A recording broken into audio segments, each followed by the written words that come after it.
buenos días a todos. Es un gusto poder, ¿verdad? En esta oportunidad, ¿verdad? En la inauguración de la Technical Week, en esta, en esta ponencia, ¿verdad? Es un gusto poder estar aquí acompañándolos en esta mañana. Y bueno, el día de ahora les vamos a estar compartiendo un poco, ¿verdad? Sobre el mercado eléctrico. Precisamente por eso es que la presentación que les vengo a compartir se llama Introducción al mercado eléctrico, ¿verdad? Debido a que, bueno, el tema es tan amplio que de verdad podemos pasar un día completo hablando sobre el mercado eléctrico de El Salvador, sus características, cómo funciona, detalles, ¿verdad? Hay un montón de aspectos y temas interesantes. Entonces, créanme que tendríamos suficiente material para pasar hablando casi que un día completo acá, ¿verdad? Pero por eso es que ahorita vengo a compartirles un poco sobre este tema, ¿verdad? A nivel introductorio. Vamos a tocar los tópicos o los puntos más interesantes, más generales, ¿verdad? Para que todos puedan tener un panorama de cómo funciona el eléctrico de El Salvador y que esto pueda servir de base para futuras charlas, presentaciones, ¿verdad? Técnicas en las cuales, siempre con otros especialistas, ¿verdad? En las cuales ya se puedan discutir temas más a profundidad, ¿verdad? Pero para poder llegar a esos temas más profundos, primero es necesario cimentar, ¿verdad? Y tener claras algunos conceptos, las bases, ¿verdad? Del funcionamiento del mercado, cómo está constituido, cómo opera, ¿verdad? Quiénes son los principales, las principales entidades que nosotros nos vamos a encontrar, ¿verdad? Que operan el mercado, que regulan el mercado, etcétera, cómo está compuesto. Entonces, ahorita vamos a comenzar, ¿verdad? Eh, Primero, vamos a hablar un poco, ¿verdad? De algunas generalidades, ¿verdad? De lo que es el mercado. Entonces, como su nombre, lo principal que se está comercializando, por decirlo así, en el mercado eléctrico de El Salvador, es, ¿cómo se llama? La energía eléctrica, el principal producto. Suena lógico, ¿verdad? Pero también hay otros servicios que por ahí se mencionan, ¿verdad? En esta ocasión no vamos a entrar en mayor detalle de los otros servicios, pero sí vamos a hablar de los principales mercados, por decirlo así, que están constituidos acá. Y un punto muy importante para entender cómo es que opera el mercado eléctrico, ¿verdad? Nacional, es que debemos de recordar que la energía, una vez se genera, tiene que ser entregada a los consumidores finales en ese mismo momento, ¿verdad? Se transporta a través de las redes de transmisión, de distribución, llega al usuario final. Y es importante mantener claro, ¿verdad? Que la energía producida tiene que ser entregada en el instante, porque actualmente no hay como formas eficientes y también económicamente viables, ¿verdad? De nosotros poder almacenar grandes volúmenes, ¿verdad? De energía. Entonces, ¿qué pasa? Si hay más generación de la necesaria, o sea, si la generación supera a la demanda, entonces habría ahí un delta de energía que no se está consumiendo. Entonces, esa energía, si en ese preciso momento no se puede vender o alguien que la necesite para su consumo, entonces esa energía, por decirlo así, se desperdiciaría, lo cual resultaría en pérdidas para los generadores, ¿verdad? Entonces, por eso es que siempre, siempre se busca que la generación coincida lo más cercanamente posible a la demanda. Obviamente, la generación puede estar igual a la demanda o un poco arriba de la demanda, pero siempre se busca que esté lo más cerca posible. Y en caso de que algún generador tenga algún excedente de energía, ¿verdad? Entonces, este está capacitado, ¿verdad? Está facultado para poder exportar esta energía, siempre y cuando exista una oportunidad en el mercado regional, ¿verdad? Que ya el mercado regional es otro tema, vamos a tocar algunos puntos relacionados al mercado regional, ¿verdad? Pero, ¿cómo se llama? Siempre nos vamos a mantener nuestro enfoque, ¿verdad? Principal en lo que es el mercado eléctrico nacional. Entonces, ¿verdad? A manera introductoria, un esquema ha compuesto el sector eléctrico. Es un esquema bastante sencillo, ¿verdad? En donde nosotros vemos los principales actores, por decirlo así, del mercado eléctrico, donde nosotros vemos que están los generadores y tenemos los generadores de los diferentes recursos, ¿verdad? Por ejemplo, están los generadores térmicos, que en este caso los generadores térmicos, nosotros vamos a llamar generadores térmicos a aquellos que generan energía eléctrica a partir de derivados de los combustibles fósiles. Por ejemplo, o sea, los derivados de petróleo, como el búnker, fuel oil, diésel. Entonces, los generadores que utilizan este tipo de combustible para poder generar energía eléctrica, entonces están aquí en esta categoría de los generadores térmicos. Luego nosotros tenemos, obviamente, los generadores hidroeléctricos, que en nuestro caso, ¿verdad? Creo que ya todos conocemos o hemos escuchado hablar en algún momento de la CEL, la Comisión Ejecutiva del LEMPA, que posee, ¿verdad?, las presas hidroeléctricas de gran escala del país que están situadas a lo largo de la cuenca del río Lempa, ¿verdad? Ya vamos a hablar un poco más de cuáles son las principales centrales del país.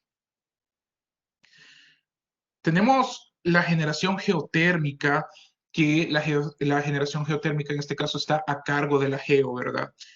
Y esta tiene dos principales generadoras, ¿verdad?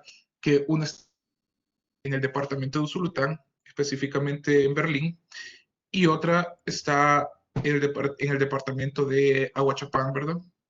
Entonces, debido a la ubicación y al potencial geotérmico que se descubrió en esas locaciones, ¿verdad? En esos lugares. Además de estos tres, que aquí estos son como los principales, los generadores históricamente más representativos, los sectores históricamente más representativos. Aquí haría falta, ¿verdad? En este esquema agregar los nuevos sectores. Por ejemplo, a partir del año 2002 empezaron a producir energía eléctrica, ¿verdad? Ya de forma constante en los años, ¿verdad? O sea, no constante, que es todo el año, pero sí todos los años empezaron a producir ya energía eléctrica, lo que son los ingenios, porque se dieron cuenta, los ingenios azucareros, porque se dieron cuenta del potencial que había, ¿verdad? A la hora de utilizar un residuo que ellos obtienen al final del proceso de elaboración de su principal, por decirlo así. Entonces ellos vieron que este bagazo de caña, que utilizan la caña de azúcar para producir, este bagazo de caña tenía el potencial suficiente para poder producir energía eléctrica, ¿verdad? Utilizado como combustible. Entonces, al final de este subproducto que se obtiene al final de todo el proceso, se puede generar y se está generando energía eléctrica, ¿verdad? Y esta se inyecta directamente al sistema de transmisión. Entonces, solo que lo que son las generadoras, ¿verdad? A partir de biomasa, los ingenios, tienen la característica, ¿verdad? De que como es un subproducto el que utilizan como combustible principal para su proceso de generación, entonces solo lo pueden hacer durante la época de zafra. Entonces, están produciendo perfectamente energía 4 o 5 meses al año, ¿verdad? Y luego los demás meses ya vamos a ver ahí que no, ¿verdad? Pero es por eso, porque no producen, porque no tienen la materia prima en ese momento necesaria. También otros actores principales, otros actores muy importantes en los últimos años, podemos ver que a partir del año 2015 ya se han agregado generadores fotovoltaicos a la matriz energética nacional, ¿verdad? a través de procesos de libre concurrencia, los cuales ya vamos a estar hablando un poquito más a detalle de estos procesos de libre concurrencia, ¿verdad? Entonces, y inyectan al mercado de transmisión, también hay algunas plantas que están inyectando directamente al sistema distribuido y esas plantas que están directamente generando a la parte de distribución ya entran dentro del denominado, ya entran dentro de, ¿cómo se llama? La generación, que ya es otro tema, en el cual yo no voy a adentrar mucho, sino que solo vamos a hablar tal vez algo superficial de este tema, porque así ya los dejo a lo que sería la siguiente charla técnica, ¿verdad? Que va a estar el mismo día de hoy a cargo, ¿verdad? De un colega que nos va a estar compartiendo todo su conocimiento, ¿verdad? Desde Panamá, el ingeniero Enrique Tejera, ¿verdad? Nos va a estar hablando un poco de las implicaciones de la generación distribuida en los sistemas de transmisión y distribución. Entonces ahí él se va a adentrar más en estas cuestiones, ¿verdad? ¿Cuáles son los efectos positivos y negativos de la generación distribuida? Porque hay, o sea, si bien con el medio ambiente es muy buena la generación distribuida, ¿verdad? Porque generamos energía eléctrica a partir de recursos renovables. Entonces, sin embargo, en el caso de algún tipo de generación, específicamente la generación fotovoltaica, entonces vamos a ver que es variable en el tiempo. Entonces, al ser variable en el tiempo y depender de factores climáticos, por ejemplo, entonces vemos que no es un recurso que nosotros podamos decir, controlar, ¿verdad? Nuestro antojo y decir, ahorita la planta va a estar encendida, la planta de generación fotovoltaica va a estar encendida, ahorita va a estar apagada, no, sino que va a depender del clima, ¿verdad? Va a depender de que haya el recurso solar y dependiendo del recurso solar que haya disponible, si está con nubosidad el día, o si está despejado, etcétera, o si estamos en época de invierno, en época de verano. Entonces, de todos esos factores va a depender cuánto va a poder estar generando y es una planta que va a depender que siempre que haya recurso solar va a estar generando. Entonces, eso nosotros no lo vamos a poder controlar o interrumpir. Y ya vamos a hablar algunas características de esto, de cómo esto en el mercado eléctrico. Pero aprovechando, ¿verdad? Que estamos tocando acá este tema, o sea, de forma superficial, ¿verdad? Y invitarlos a lo que sería esta charla técnica, ¿verdad? De las implicaciones de la generación distribuida en los sistemas de transmisión y distribución. Va a estar muy buena, ¿verdad? Y ahora nosotros continuando con el esquema del sector eléctrico, nosotros vemos que esta energía que se genera en las principales plantas de generación eléctrica es transportada por un sistema, ¿verdad? Entonces, aquí es el sistema de transmisión que está a cargo de la compañía Tesal, ¿verdad? Que el sistema de transmisión, el mantenimiento del sistema de transmisión está a cargo de la compañía Tesal, ¿verdad? Pero la operación de dicho sistema de transmisión está a cargo de lo que sería la unidad de transacciones, que es el operador de mercado eléctrico. Entonces, nosotros nos vamos a estar enfocando a hablar una charla más en las atribuciones y en cómo opera el mercado eléctrico, lo que es la unidad de transacciones, y también en algunas normativas que nos sirven también para entender un poco más el funcionamiento del mercado eléctrico. Posteriormente, la energía es transportada a través del sistema de transmisión, ¿verdad? Llega a las subestaciones de transformación y en estas subestaciones de transformación, la energía que típicamente aquí en el sistema de transmisión estamos hablando de voltajes de 115 voltios, aunque hay algunas líneas que están a 230, 115.000 kV, 115 kV, la mayoría de las líneas, pero hay algunas que están a 230 kV. De aquí son transformadas a valores ya de distribución, 23.000 voltios, 13.200 voltios. Entonces, ¿qué es lo que típicamente funciona en nuestra red de distribución? Y finalmente es ya llevado, ¿verdad?, hacia los usuarios finales, que los usuarios finales podemos distinguir dos tipos principales de usuarios finales, ¿verdad?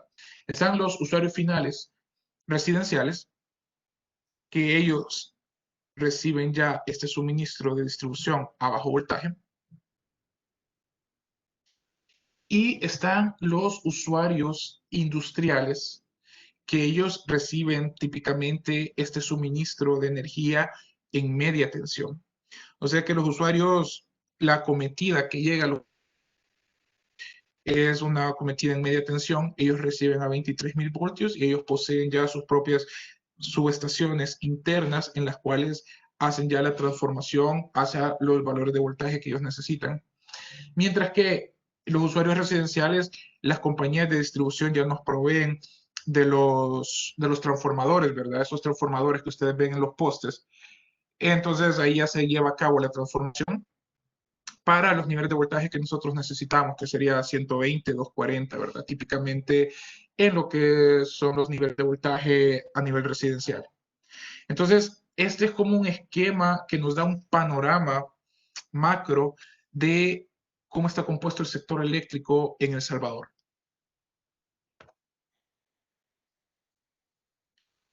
Entonces, simplemente para detallar también un poco más, ¿verdad? Aquí vemos un poco en este mapa cómo está la concesión del sector distribución también en el país, ¿verdad? Para aprovechando que estamos en el tema. Entonces, aquí vemos las principales compañías distribuidoras que hay en el país. Recordemos que el sector distribución en El Salvador es totalmente privado, mientras que la transmisión es estatal, porque pertenece a la compañía estatal, ¿verdad? Que es ETESAL.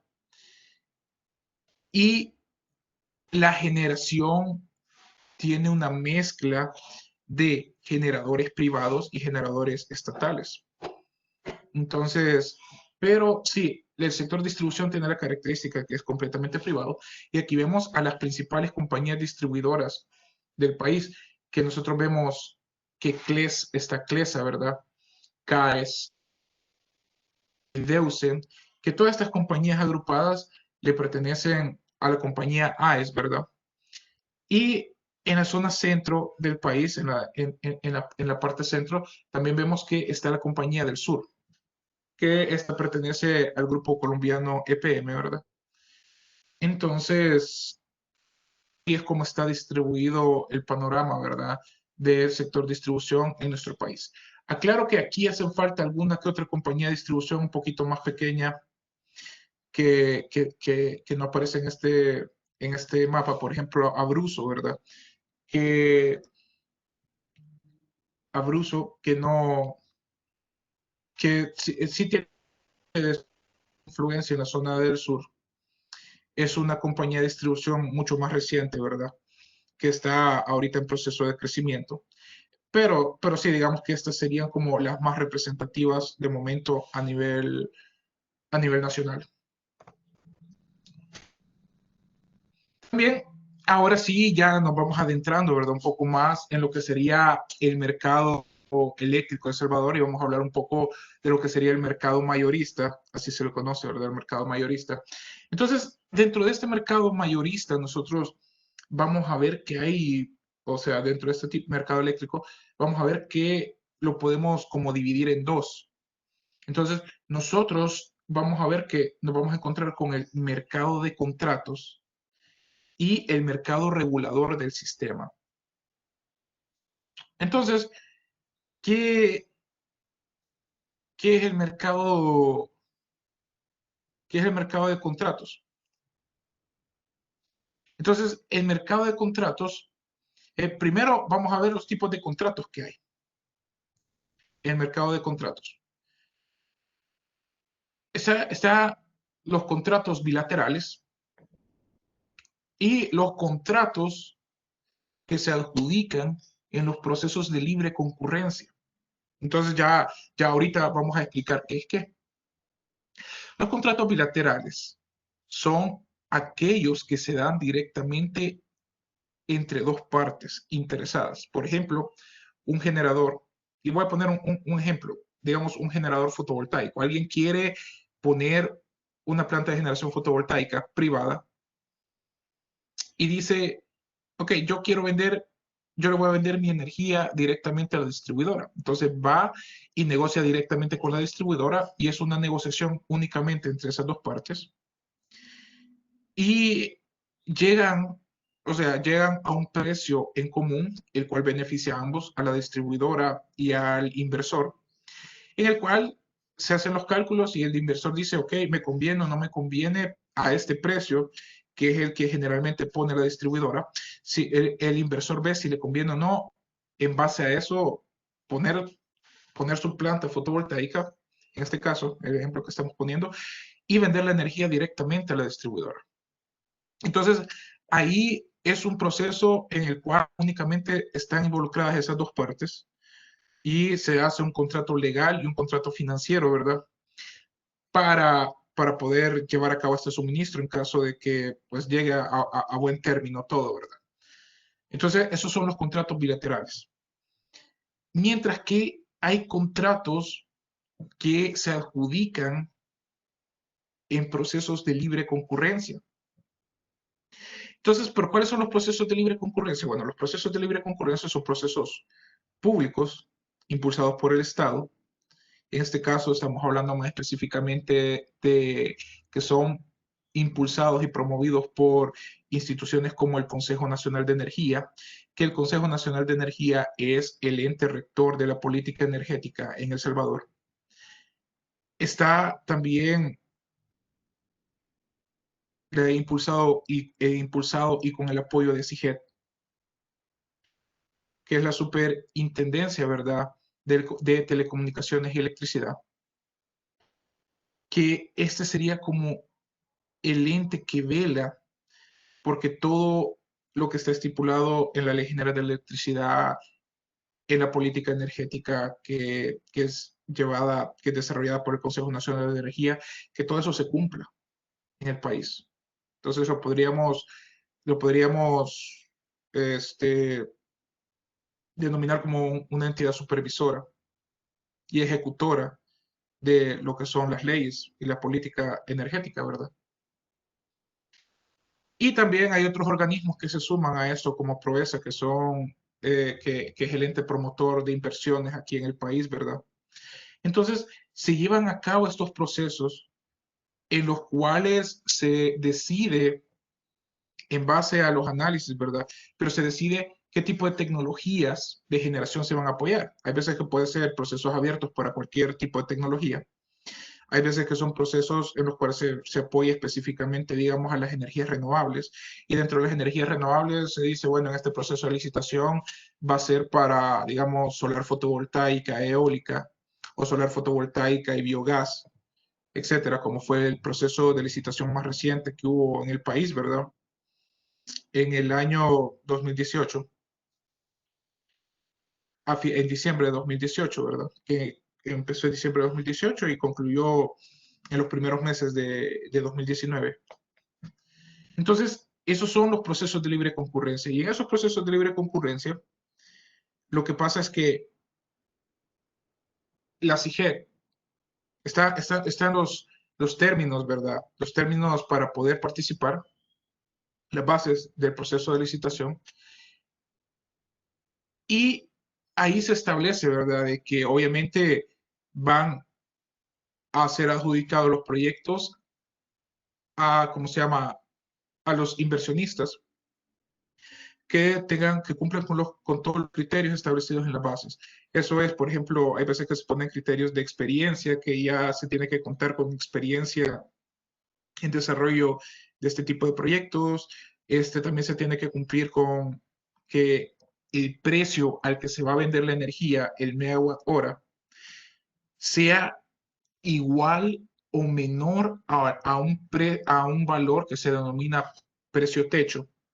Entonces, ese precio techo al final lo que hace es que sirve como un indicador para decir, bueno, el propósito de los procesos de libre concurrencia es promocionar, digamos, un tipo de tecnología específica de generación con el fin de diversificar la matriz energética del país. Ya vamos a ver cómo está compuesta la matriz energética del país, pero también lo que se busca es mantener los precios de energía lo más competitivos posibles. Entonces, se fija un precio techo y solo se toman en cuenta las ofertas que son iguales o menores al precio techo.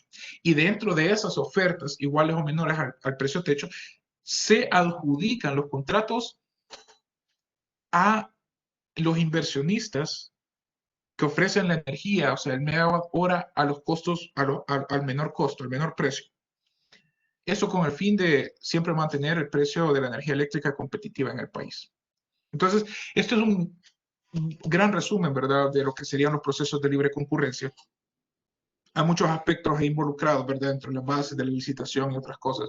Entonces, no he entrado en todos los detalles, pero digamos que ya con esto ya se puede tener una idea general, ¿verdad?, de estos procesos. Y por el otro lado, tenemos el mercado regulador del sistema, que también se le conoce como un mercado de oportunidades. ¿Por qué? Porque en el mercado regulador del sistema pueden participar todos, valga la redundancia, todos los participantes del mercado, todos los generadores que están inscritos legalmente en CIGED, ¿verdad? Sin importar el tipo de tecnología que es, porque aquí vamos a ver que hay generadores térmicos, está la geotérmica, está la CEL, que es la hidroeléctrica, etcétera. Entonces, aquí están los ingenios, que es biomasa.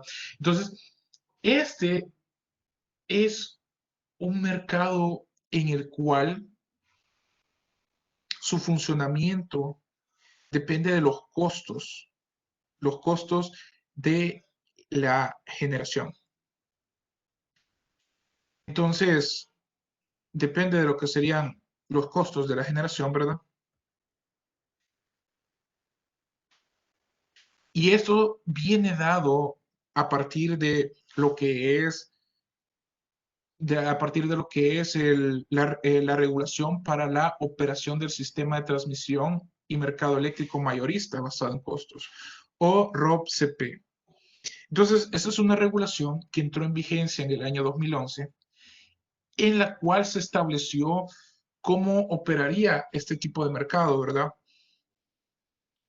Entonces, este tipo de mercado, el mercado regulador del sistema, o SPOT, como se le conoce, funciona en teoría económica de que se remunera al generador marginal.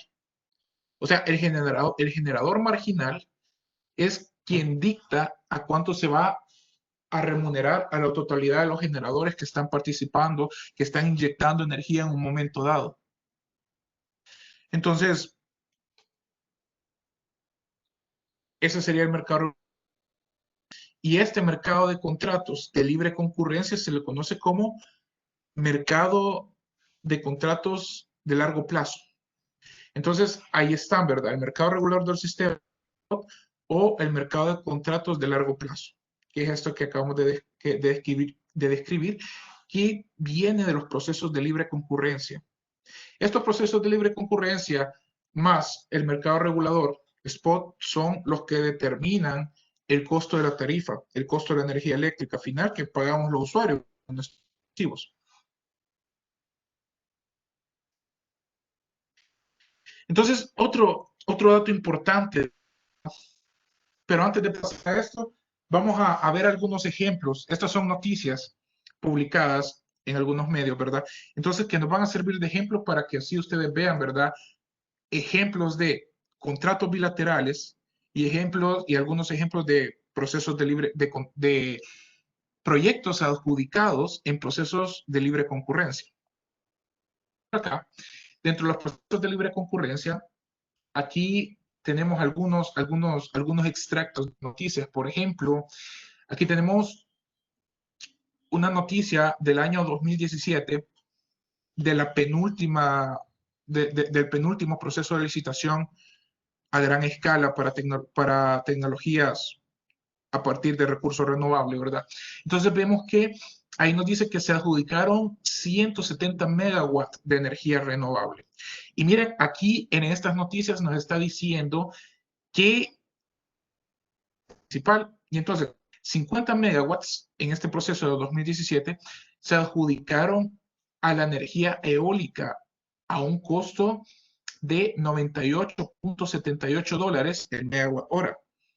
Entonces, esto es para la tecnología eólica y aquí en 2017, en esta licitación, adjudicó este contrato porque este proceso de licitación era para energía solar fotovoltaica y energía eólica. Entonces vinieron algunas compañías, participaron y hay una compañía de esas que logró todo el bloque que se había asignado, toda la potencia asignada a energía eólica, que eran 50 megawatts. Entonces, esta es la planta que actualmente se está construyendo en el municipio de Metapán. Esta planta eólica se está construyendo actualmente en el municipio de Metapán, en Santa Ana, ¿verdad? Entonces, ahorita tengo entendido de que entre finales del año pasado e inicios de este año iba a estar ya en pleno proceso de construcción, ya ha pasado todos los procesos, todas las aprobaciones del Ministerio de Medio Ambiente, etcétera, ¿verdad? Todos los procesos legales. Y iba a estar en construcción, iban a estar llegando al puerto de Acajutla todas las partes, ¿verdad? Los generadores eólicos iban a ser transportados directamente hasta el sitio de construcción, ¿verdad? Entonces, aquí vemos que en esa licitación ¿cómo se llama? El precio del megawatt hora de $8.78 y resultaron licitados y resultaron adjudicados, ¿verdad? O sea que fue el menor precio. Y el resto de proyectos de estos, de todo el bloque, ¿verdad? Resultó en tecnología solar fotovoltaica precios de 49.55 y $67.24 el megawatt hora. Entonces, estos son contratos de largo plazo. Y los contratos de largo plazo perfectamente pueden durar, dependiendo de los términos de ese proceso celebrado, pueden durar perfectamente 10 años, 15 años, etc.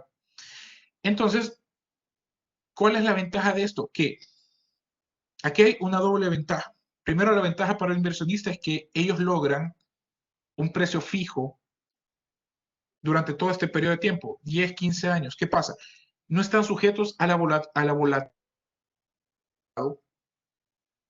por la volatilidad de los precios de los combustibles, ¿verdad? Que a veces suben, a veces bajan. Entonces, hay veces que el costo de generación para los combustibles es alto, el megawatt hora, hay veces que es bajo. Entonces, estas fluctuaciones generalmente más en el mercado spot, en el mercado regulador del sistema, que lo vamos a hablar. Pero acá el mercado de contratos es estabilizar lo que es el precio lo más posible. Y esto se logra que, fijando un precio, se logra que aunque hayan variaciones súbitas en el precio, por ejemplo, de los combustibles, y esto se tiene que tomar desde el punto de vista que el peor escenario es que los combustibles suban de precio, que hay una alza en los precios, entonces esto tendería a elevar el precio de la energía eléctrica, pero como están los mercados de contratos y el precio de la energía eléctrica proviene de una ecuación que toma en cuenta en los costos en los mercados de contratos y los costos del mercado regulador del sistema, entonces eso ayuda a que como acá el mercado de contratos a largo plazo es un precio fijo, entonces eso ayuda a que las variaciones no sean tan grandes, ya sea hacia arriba en incremento o hacia abajo. Ayuda a tener un precio relativamente estable de la energía eléctrica. Y aquí está la otra noticia, por ejemplo, esta es de otro proceso de licitación diferente, en donde resultó adjudicada la planta de gas natural que se está construyendo en el puerto de Acajutla. Y así como estas, hay más procesos, ¿verdad?, de libre concurrencia que se han llevado a cabo. Estos solo son algunos ejemplos. Y, por ejemplo, ejemplos de contratos bilaterales, aquí tenemos esta noticia tomada de la página de AES, ¿verdad? En donde, si ustedes se recuerdan, el año pasado se estuvo haciendo bastante mención de esto en los diarios y todo, de una planta de 100 megawatts que la empresa AES, que la corporación AES, estaba construyendo. Entonces, esta era una planta solar fotovoltaica de 100 megawatts, la cual iba a estar distribuida en todo el país en pequeñas plantas distribuidas, o sea, esto es generación distribuida, en pequeñas plantas conectadas directamente a la red de distribución y son pequeñas plantas de 10 megawatts. Entonces, hay 10, AES, Corporación AES construyó 10 plantas de 10 megawatts distribuidas en la zona central, en la zona occidental y en la zona oriental del país, que inyectan energía renovable directamente a las redes de distribución. Entonces, esto es un ejemplo de un contrato bilateral. Si bien este proceso fue un poco peculiar porque casi que es un contrato de la misma empresa con ella misma, pero así como este ejemplo, también hay veces que hay contratos bilaterales entre una empresa que pertenece a un tercero y la empresa distribuidora, ¿verdad? Que negocian un precio, se lleva, y si ambas partes están de acuerdo con el precio final, se construye la planta y se inyecta la energía a la distribución. Ahora bien, con respecto al mercado regulador del sistema, o mercado spot, ahora vamos a hablar un poco de este mercado, ¿verdad? Entonces, si se recuerdan, habíamos dicho que este mercado funciona bajo la teoría de que la unidad que está generando en un determinado momento y, y que es la que genera al precio más elevado, es la que margina y a todas las demás unidades, plantas generadoras, se les paga en base al precio de la unidad más cara. Entonces, pero yo sé que esa es como la teoría, pero la vamos a explicar auxiliándonos de este pequeño gráfico para que hacerlo más comprensible. Por ejemplo, aquí tenemos lo que se conoce como la lista de mérito. Entonces, en esta lista de mérito salen todas las unidades generadoras del país. Estoy hablando de unidades generadoras, no de plantas. O sea, una planta, por ejemplo, una planta térmica puede tener 3 unidades generadoras, 4 unidades generadoras. Entonces estamos hablando de cada generador individual. Entonces, por eso es que, por ejemplo, aquí vemos de la nomenclatura que sale el generador 1 de la represa 15 de septiembre, el generador, por ejemplo, el generador 1 de la generadora Trinidad y Márquez, ¿verdad? Entonces, aquí está, por ejemplo, la unidad 3 de la GEO de Huachapán, la unidad 2 de la GEO de Huachapán, está la unidad 4 de la GEO de Berlín, está la unidad 7 de la represa 5 de noviembre de la CEL, y así, ¿verdad? Está el motor 1 de Acajutla, está el motor 1 de la empresa Holcim, y así, ¿verdad?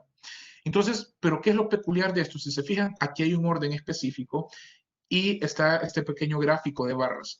Entonces, aquí nosotros, en el eje horizontal, nosotros tenemos acá todas las unidades generadoras del país, porque cada unidad tiene un costo específico bajo el cual genera energía eléctrica.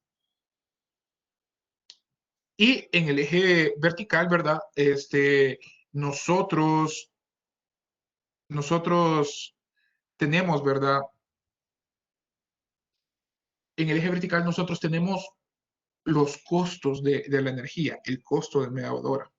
Entonces, por ejemplo, digamos que primero voy a explicar algo. La base de la generación aquí en el país está constituida por 3 tecnologías, que son la geotérmica, la solar fotovoltaica y la biomasa. Son las 3 tecnologías que constituyen la base. ¿Y qué implica ser la base? Lo que implica ser la base es que siempre que tú puedas generar, vas a estar generando y vas a estar inyectando. Entonces, son la base porque la geotérmica siempre está inyectando 24/7 energía eléctrica al país. La biomasa, que sería los ingenios, inyectan siempre y cuando puedan producir a lo largo del año, siempre y cuando sea la época de zafra. Entonces, son unidades que ya por cuando pueden, y la geotérmica puede producir 24/7, todos los días. Los ingenios durante la época de zafra y la solar fotovoltaica, obviamente en horas del día, ¿verdad? Cuando hay sol, y sigue ahí su curva característica de cualquier sistema fotovoltaico. Entonces, pero siempre que estén en la capacidad de inyectar, van a inyectar. Y toda la energía que produzcan la van a estar inyectando al sistema, al mercado. Entonces, por eso es que son la base. Porque esas sale muy complicado estar controlando, o sea, estar diciendo, bueno, ahorita vas a entrar y ahorita no, por los procedimientos, ya sea hay dificultades técnicas o económicas que implicarían estar controlando o estar restringiendo el acceso a estas tecnologías al, al mercado eléctrico, a que inyecten. Por la geotérmica, por los procesos que tiene que seguir, ¿verdad? Las unidades generadoras, ¿verdad? Que lo que se maneja es vapor, altas temperaturas, que ese vapor cuando se extrae de los pozos geotérmicos lleva sedimentos. Entonces, hay una serie de tratamientos que, por ejemplo, las plantas geotérmicas no son solo como, vaya, hay un switch de encendido y apagado e instantáneamente empiezan a funcionar, sino que hay una serie de procedimientos que tienen que hacer para poner en marcha una unidad generadora o para sacarla de la red, ¿verdad? Entonces, son una serie de procesos bien complicados, o sea, que tienen una complejidad técnica grande y que involucran una gran cantidad de tiempo. Entonces, lo más práctico para, digamos, las unidades geotérmicas, para la generadora geotérmica, es que siempre esté funcionando, siempre esté funcionando. Y tiene la capacidad para hacerlo, ¿verdad? Porque ahí ellos se manejan de una manera de, obviamente, cuidar que el vapor que están extrayendo los reservorios, o sea, no exceda la capacidad de regeneración del reservorio. Entonces eso lo hace un recurso renovable y con la capacidad con el mantenimiento adecuado de los pozos, puedan estar operando casi que 24/7 todo el año. Entonces por eso forman parte de la base. Luego está la solar fotovoltaica, que la solar fotovoltaica, debido a que fueron contratos adjudicados en los procesos de libre concurrencia, se les ha garantizado que la totalidad de lo que generen, siempre que generen, se les va a comprar al precio acordado. Y están los ingenios, que los ingenios al final se les compra toda la energía porque la energía la producen a partir del bagazo de caña, que es un proceso, que es un subproducto ya del proceso de generación ¿verdad? De azúcar. Entonces, ellos siempre y cuando estén generando azúcar, pueden estar produciendo, ¿verdad? Entonces, se les compra en ese preciso momento. Luego hay otras unidades, bueno, y a estas unidades que son la base, nosotros las podemos ver acá. Si se fijan, aquí vamos a ver, por ejemplo, aquí vamos a ver de que los costos, por ejemplo, aquí está, estos son ingenios, el ingenio Chaparrastique, Jiboa, La Cabaña, Casa, ¿verdad? Entonces, como habíamos dicho, la base está conformada por la biomasa, los ingenios, y los ingenios, para efectos de despacho, se consideran a un costo cero. Entonces, los ingenios se consideran un costo cero. Como no cuestan nada, siempre, o sea, esto es para efectos de despacho. Yo sé que hay costos de mantenimiento de las unidades y otras cosas, pero para garantizar que los ingenios siempre que produzcan puedan entrar, se les ha asignado en la lista de méritos un costo de cero, costo de $0 por megawatt hora. Al igual que la solar fotovoltaica, si se fijan, aquí esta es una planta, la Trinidad y Márquez, esta es otra planta, Los Remedios, ¿verdad? Entonces, esta es otra generadora fotovoltaica, Antares, ¿verdad? Que es la que está por el aeropuerto de Comalapa. Entonces, a estas generadoras, para efectos del despacho, del despacho, como conforman la base, se les ha asignado un costo de cero, pero esto solo es para el orden del despacho, porque al final, cada megawatt hora que inyectan, ya financieramente ya se tiene un contrato estipulado que se les va a decir cuánto se les va a remunerar financieramente. Por ejemplo, nosotros vimos que de una de las plantas fotovoltaicas los costos habían andado aproximadamente por $50, 49, $50. Entonces, pero hay diversos costos dependiendo de en qué licitación fue. Luego viene la geotérmica, que la geotérmica tiene un costo súper bajo, se le asigna un costo súper bajo para que siempre que pueda generar, esté generando y todo lo esté inyectando. Entonces, ese costo anda por aproximadamente $3, $4, $5, ¿verdad? En la lista de méritos, aquí están, ¿verdad? Entonces, entonces, eso, ¿verdad? Perdón. Sí, bueno, ya más adelante, ¿verdad? Ya va a haber un espacio, ahí veo que hay un par de consultas, ¿verdad? Vamos a ir teniendo ya un espacio para responderlas todas, ¿verdad? Pero gracias por estar haciendo consultas. La verdad que me gusta esto hace más interactiva lo que es la presentación, ¿verdad? Luego vemos que en esta lista de mérito, la geotérmica tiene un costo de 4 aproximadamente. Entonces, con esto se garantiza que siempre esté despachada. Luego viene las hidroeléctricas, que aquí vemos la hidroeléctrica, si se fijan, por ejemplo, la 5 de noviembre, entonces Cerrón Grande, aquí está el generador de Cerrón Grande, vemos precios que oscilan, bueno, en este caso, por cómo está nuestro gráfico, solo podemos ver que aproximadamente está $17, quizás el megawatt hora para Cerrón Grande, la 5 de noviembre supera los $20, pero son costos relativamente bajos. Entonces, cuando la hidroeléctrica puede entrar, porque ahí hay un tema de manejo del agua, ¿verdad? Administración del agua. Recordemos que la hidroeléctrica, las represas, son como baterías, por decirlo así, pero que almacenan en forma de agua. Entonces, el agua la tiene que administrar para la época seca, ¿verdad? O sea, que les tiene que durar todo el año. Eso incluye la época seca, ¿verdad? Entonces, no pueden estar, por eso es que es una de las limitantes de la hidro, que no puede estar produciendo 24/7, porque obviamente se quedarían, los embalses bajarían muy rápido sus reservas, ¿verdad? Y la hidroeléctrica se utiliza en momentos estratégicos, ¿verdad? Como reserva secundaria para complementar en ciertos puntos del año que ya se tienen planificados, ¿verdad? Mediante un sistema de despacho, lo que serían en qué momento va a entrar a generar. Y aquí están los costos. Entonces, estos costos le garantizan también, si se fijan en este orden de mérito, estos costos son relativamente bajos y le garantiza casi que si puede entrar a generar, entonces genera y se le permite la generación debido a que su costo es bajo. Luego, en el orden de méritos, nosotros vemos que están las unidades térmicas, por ejemplo, Talnique, Acajutla, Holcim, Textufil, que son generadores que funcionan a partir de derivados del petróleo, como lo que sería, como lo que sería el fuel oil, ¿verdad? Diesel, etcétera. Entonces, eso hace que su costo sea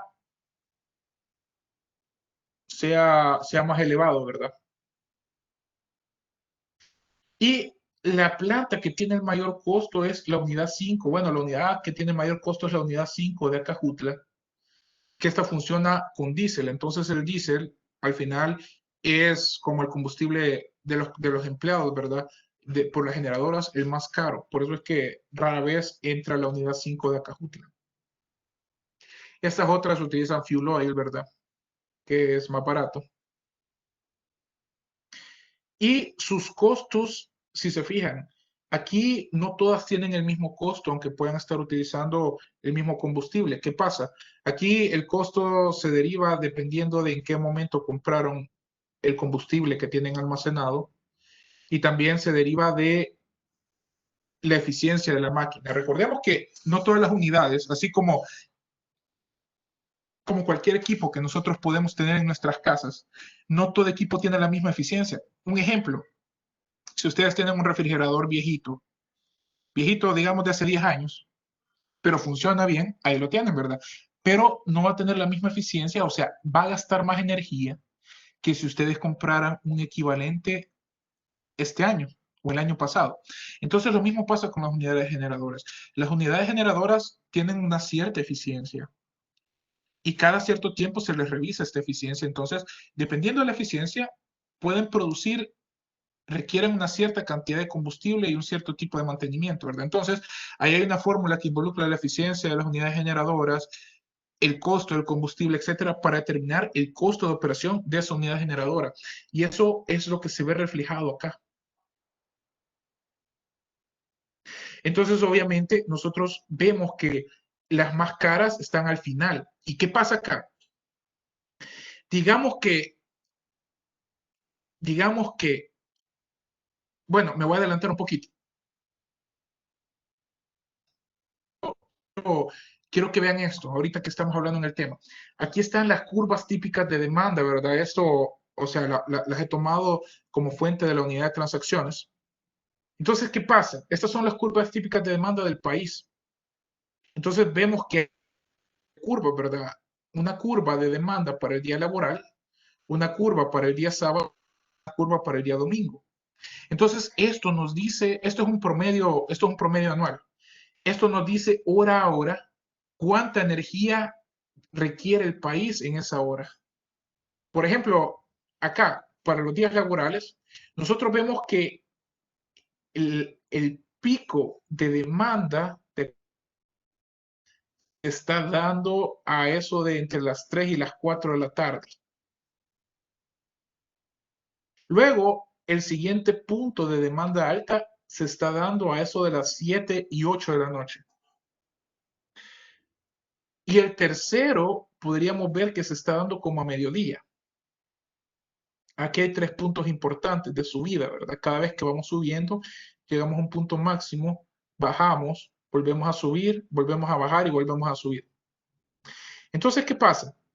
Casualidad no es, sino que pensemos un poco cuáles son nuestras rutinas de nosotros, porque yo sé que hay algunos que ya les toca trabajar, ¿verdad? Y otros que pueden ver a partir de hermanos que ya trabajan o sus padres. Pero ¿cuál es la rutina de un día de trabajo? Entonces, en un día de trabajo, la gente generalmente empieza a despertar a eso de las 4 o 5 de la mañana, se empieza a alistar, encienden luces en la casa y todo. Entonces, algunos utilizan calentador de agua, lo que sea. Entonces, la demanda empieza a subir, porque ya todo el mundo se está listando para ir a los trabajos, a las universidades, etcétera. La demanda, luego, a eso de las 7 8 de la mañana, ya la mayoría de personas están en sus lugares de trabajo, escuelas, universidades, lo que sea. Entonces, encienden luces, encienden computadoras, encienden aire acondicionado, etcétera. Las empresas empiezan a producir, ¿verdad? Las maquilas, lo que sea.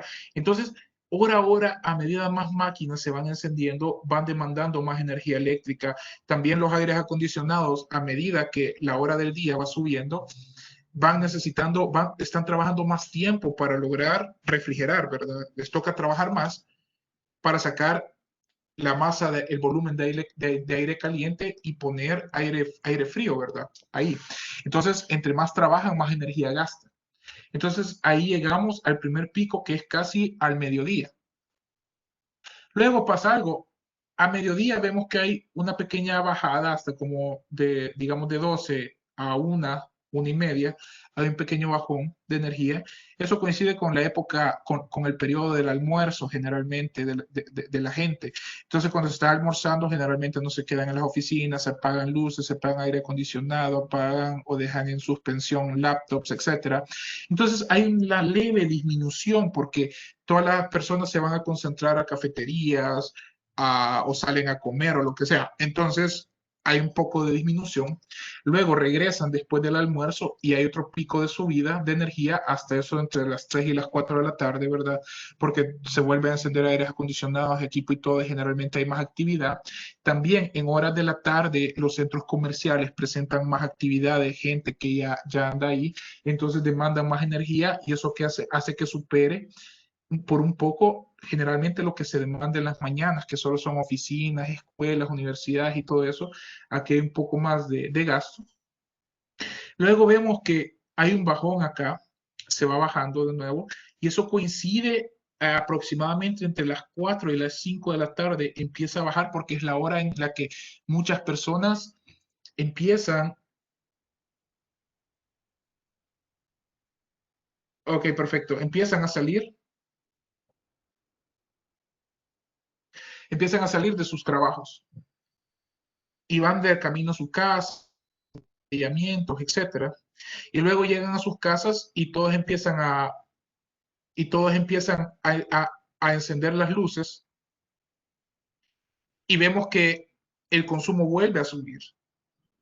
Y de eso hasta que poco a poco las personas se van volviendo a dormir, etcétera, y entonces el consumo baja. Esto en los días laborales. Obviamente sábado y domingo siguen una secuencia similar pero menor porque mucha gente no va a trabajar, pero sí están despiertas en horas del día, salen, los centros comerciales se llenan, etcétera. Pero vaya, lo que yo quiero ver es esto, que vean, hora a hora se requiere energía eléctrica y la energía eléctrica va aumentando a partir de las 6 de la mañana hasta a eso de las 9 de la noche, ¿verdad? Que de ahí empieza a disminuir definitivamente. A medida que la energía eléctrica va aumentando, se van requiriendo que se vayan activando más generadoras, porque digamos que, por ejemplo, digamos que en la madrugada y al inicio de la mañana, con este primer bloque que estoy señalando acá, daba abasto, pero después se requiere más energía y se van despachando más unidades generadoras, más unidades generadoras. Entonces, ¿qué pasa? Si en este momento estaba despachada hasta las 5 de noviembre, la unidad 6 quiere decir que esta es la unidad que margina a todas las demás y a pesar de que estas tengan un costo de cero o estas tengan un costo menor, a todas las unidades que están a la izquierda se les va a pagar lo que se le está a lo que vende la energía las 5 de noviembre, que sería un precio un poco mayor a $20. Después, en horas de mediodía y la tarde, pueda que ya se requiera combustible, por ejemplo, la generadora de combustible fósil y pueda que estemos por acá. Entonces, si estamos por acá, quiere decir que a todas las que están a la izquierda se les va a pagar lo que se le paga a la unidad que margina, que en este caso estaría dado, si fuera a Cajutla el motor 5, a todas se les estaría pagando aproximadamente $3. Y así, ¿verdad? Entonces, ahí es donde estas que están a costo cero, por ejemplo, los ingenios, reciben o la geotérmica perciben sus ganancias, porque a pesar de que están a un costo bajo, porque son o cero o casi cero, porque son la base, pero vemos que en la mayoría de horas del día no nos quedamos en la base, nos quedamos acá arriba, a un costo mucho mayor. Entonces, de ahí, como la que vende más caro margina a todas las que están a la izquierda, que venden más barato, se les paga el mismo precio que la que vende más caro.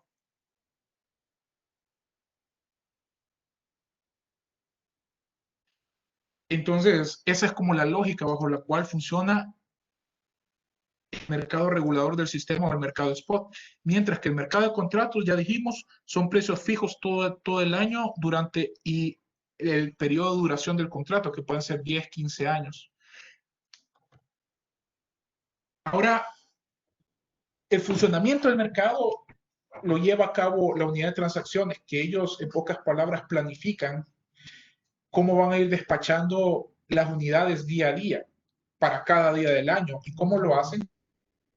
Bueno, ellos ya tienen estas curvas de demanda, ya las tienen, ¿verdad? Son datos históricos. Entonces ellos miden anualmente cuál es el consumo del país hora a hora y entonces ellos ya pueden realizar proyecciones para los años siguientes y decir, bueno, si el crecimiento va a ser tanto por ciento en la demanda eléctrica, basados en estudios, entonces ya pueden predecir, bueno, lo único que va a pasar es que va a haber como un pequeño offset y esta curva se puede ir elevando un poco más, pero ya les sirve este dato del histórico, más las proyecciones, les sirve para poder planificar a lo largo del año para cada día cuáles son las unidades que van a entrar y en qué momento exacto van a entrar las que están en el mercado spot. Mientras que las que están en el mercado de contratos, ya dijimos que esas siempre van a estar generando. Porque ya tienen un contrato que les permite que todo lo que generen lo venden al precio estipulado. Ahora bien, ya casi para ir cerrando, ¿verdad? Ya casi para ir cerrando, nosotros vamos a ver aquí hay unos datos. Aquí, ya casi para ir cerrando, aquí hay unos datos de la demanda de potencia máxima en distintos años. Este es el máximo anual registrado. No es un promedio, sino que este es el máximo anual. Entonces vemos que en el 2017 la demanda máxima de energía de potencia se dio en el 6 de abril en el 2017 y fue de 1081 megawatts. En el 2018 fue de 1072 megawatts y en el 2019 fue de 1044 megawatts. Esto registrado hasta agosto de 2019, de acuerdo a datos de la unidad de transacciones. ¿Por qué les digo esto? Porque hay un tema interesante acá, que lo vamos a tocar súper breve, pero esta es la inyección de energía por recurso.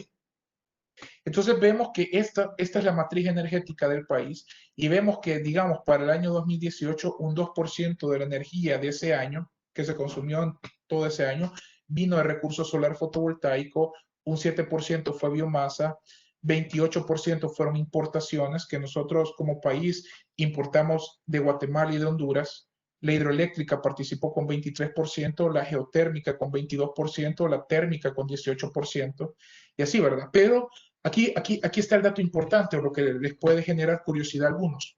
Si se fijan, hay importaciones.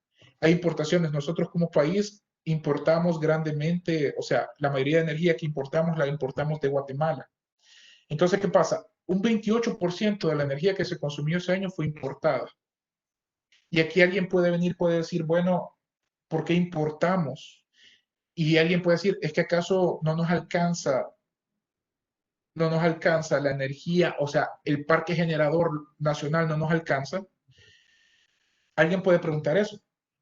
¿O cuál es la necesidad de importar?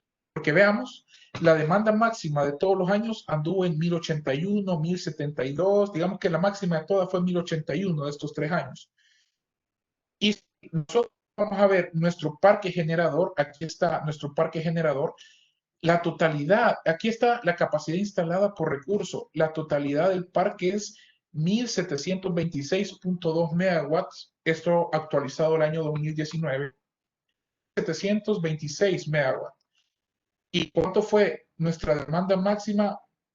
Si se fue 726 y la demanda máxima de estos 3 años ha sido 1081. Entonces casi que quedan 600 megawatts ahí libres para producir energía localmente.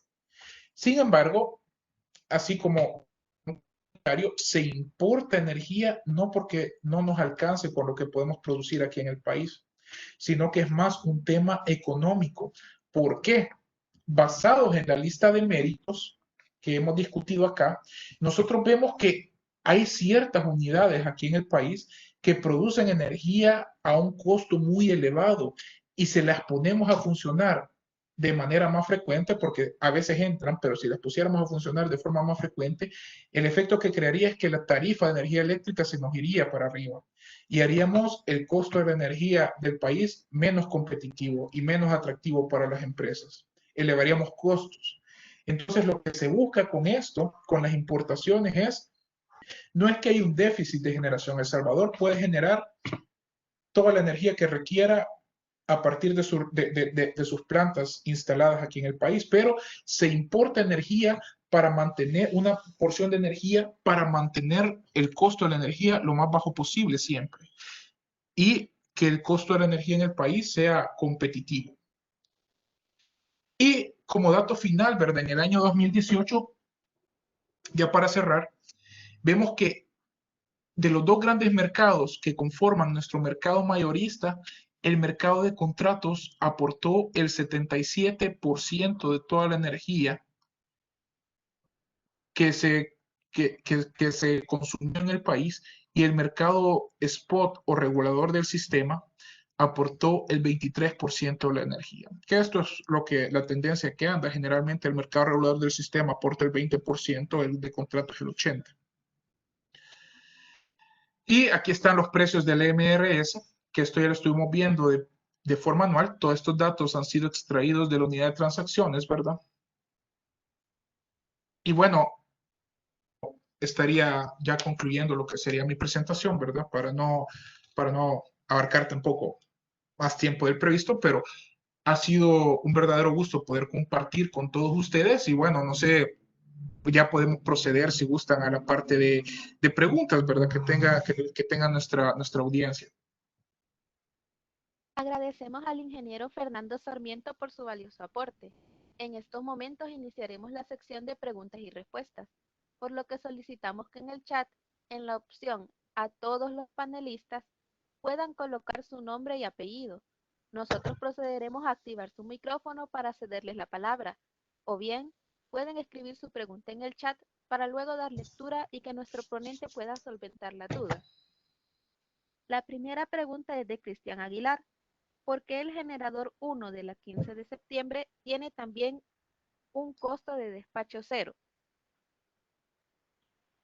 Sí, ok. Gracias, Cristian, por la pregunta. Y eso tiene que ver, digamos aquí, la presentación.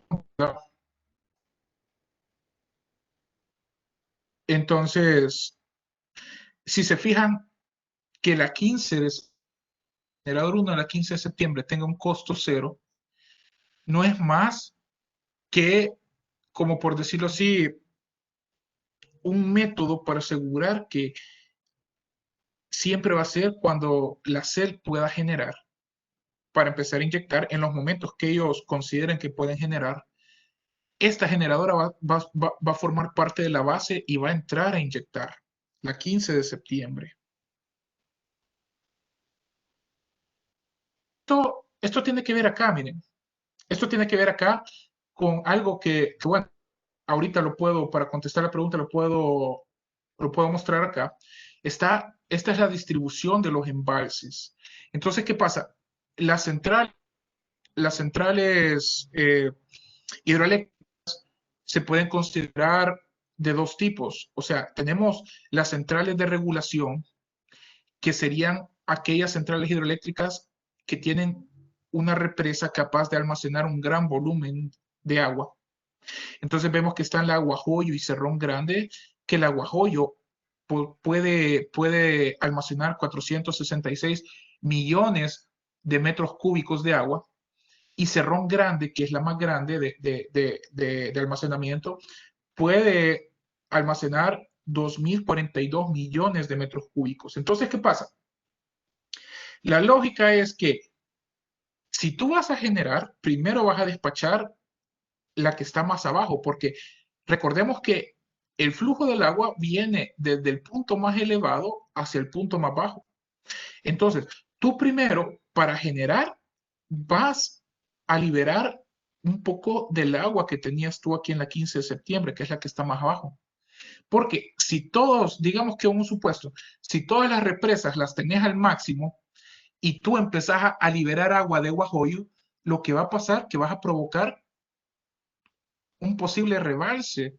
Yo sé que no pasa, ¿verdad? Pero lo que pasaría es que rebalsaría aquí, ¿ves? O sea, superarías la capacidad. Al liberar agua de acá, habría un flujo de agua hacia Cerrón Grande, y si Cerrón Grande está al máximo, quiere decir que tendría que evacuar agua para no sufrir un desbordamiento también. Entonces, la lógica de funcionamiento es que primero evacuas un poco de agua de acá del 15 de septiembre para generar. Luego, cuando el nivel empieza a bajar en la 15 de septiembre, puedes poner la 5 de noviembre a funcionar. Y una vez y así en cadena, ¿verdad? Y dependiendo del tiempo de duración, cuando ya ves que los niveles de la 15 y de la 5 están bajos, puedes poner a operar Cerrón Grande. Y por último, Guajoyo. Entonces, es como tú vas regulando todo el agua que tenés almacenada. Obviamente estas que son centrales de paso, 5 de noviembre y 15 de septiembre, tienen un volumen chiquito, entonces su nivel de agua va a decaer rápidamente, y cuando ya empieza a decaer, digamos que ya sea que sigan produciendo o que ya hayan parado de producir, pero si su nivel de agua está bajo, puedes liberar después en la siguiente programación un poco de agua de Cerrón Grande para volverlas a llenar un poco estos embalses, ¿verdad? Y así va. Pero gracias por la pregunta. Luego, bueno, no sé cuál sería la siguiente pregunta, ¿verdad? Antonio Ortiz pregunta, ¿cuál es el costo de generación más bajo que hay? El costo de generación más bajo, o sea, lista de méritos. O sea, la lista de méritos nos da los costos con los cuales, eh, o sea, los costos que se le ponen a las generadoras para que entren a funcionar en la lista de méritos, ¿verdad? Entonces, obviamente, los costos más bajos estarían entre aunque aquí se han fijado a un precio de cero, y sabemos bien que no hay precios de cero, pero esto es como una estrategia que se utiliza para asegurar como que la base, siempre que pueda entrar a generar, genere. Pero siempre esto ya nos indica las tendencias, y las tendencias es que los costos de operación más bajos siempre los va a tener los ingenios, la geotérmica y la solar fotovoltaica. ¿Por qué? Porque los costos de operación dependen grandemente de lo que te cuesta a ti el combustible que utilizas para generar energía eléctrica. Entonces, los ingenios utilizan bagazo de caña, pero su costo del bagazo de caña es cero porque ya está cubierto con la producción de azúcar. Ellos compran el bagazo de caña con el objetivo de producir azúcar, ahí pagan el bagazo de caña, producen el azúcar y obtienen una ganancia. Sin embargo, hay un residuo que entonces en ese residuo ya sería un costo cero, y que ese residuo todavía lo vuelven a utilizar para generar energía. Entonces eso ya es una ganancia extra. Entonces, por eso es que se considera que el costo de las generadoras de biomasa, los ingenios, es cero. La geotérmica también tiene un costo bastante bajo, ¿verdad? Porque el recurso casi que ellos lo poseen, que es el vapor de agua, ¿verdad? No lo tienen que comprar, ya solo lo sacan, ¿verdad? Del subsuelo. Y la solar fotovoltaica, que su recurso es el sol. Entonces aquí no se paga por el solar, ¿verdad? Sino que solo se pone el equipo. Y entonces eso permite que siempre los costos sean lo más bajos posibles. Luego estarían los costos de la central hidroeléctrica. Y vemos que los costos más caros los tienen todas las centrales térmicas, porque obviamente pagan por el combustible se importa, se paga por eso y tiene un precio bastante volátil. Entonces, eso hace los costos más caros ahí. Doris Artola consulta, ¿cómo se podría desarrollar la parte de comercialización de bloques energéticos? ¿Cómo podrían separarse los sectores de generación y distribución? Por ejemplo, para evitar el caso de AES con Solar contratándose ellos mismos. Quiero ver. No sé si me puede repetir la pregunta, por favor, que creo que no escuché bien la última parte. Ok. ¿Cómo se podría desarrollar la parte de comercialización de bloques energéticos? ¿Cómo podrían separarse los sectores de generación y distribución? Por ejemplo, para evitar el caso de AES con Solar contratándose ellos mismos. Ok, eso del caso de que ellos mismos, digamos que es parte de la naturaleza del mercado, que en el mercado eléctrico está abierto a todos los inversionistas. Entonces, aquí los contratos bilaterales no están, por decirlo así, regulados, sino que se pueden dar entre dos partes. Entonces, es un proceso que no involucra, por decirlo así, el gobierno, que serían las entidades reguladoras, sino que ahí depende de cada distribuidora a quién si quiere comprar energía y a quién se la quiere comprar por su propia cuenta, ¿verdad? Entonces, por eso es que son procesos, son contratos bilaterales. Entonces, ahí solo dependen de las dos partes. Son los famosos PPA, Power Purchase Agreement. Entonces, ahí son negociaciones de un privado a otro privado. Entonces, lo que sí se regula, digamos, porque ya tienen precios y ya se ponen como una serie de normas más estrictas, son los procesos de libre concurrencia, porque los procesos de libre concurrencia son los que impactan en la tarifa. Entonces, ya a la hora de impactar en la tarifa, sí es algo ya en lo que hay una normativa establecida, hay bases establecidas, ¿verdad? Y ahí ya entran el Estado, ¿verdad? Como moderador y supervisor de eso. Pero los contratos bilaterales, como un privado, otro privado, son son negociaciones totalmente apartes, son negociaciones libres y obviamente por la naturaleza del mercado no van a poner un precio, digamos, no van a poner un precio mayor al de la tarifa. ¿Por qué? Veámoslo desde los dos puntos de vista. Veamos primero el punto de vista de que hay un, no pongamos el caso de AES ahorita, pongamos otro caso.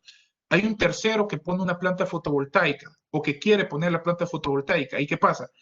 Si le quiere vender la energía a la distribuidora más cara que lo que la distribuidora la compra a Etesal, por decirlo así, con estos términos, entonces no le va a salir las cuentas a la distribuidora porque la distribuidora ya tiene una cuota asignada en la tarifa a la cual puede vender la energía. Entonces, ¿qué pasa? Si la distribuidora compra más cara esa energía, pierde dinero la distribuidora y la distribuidora nunca va a querer perder.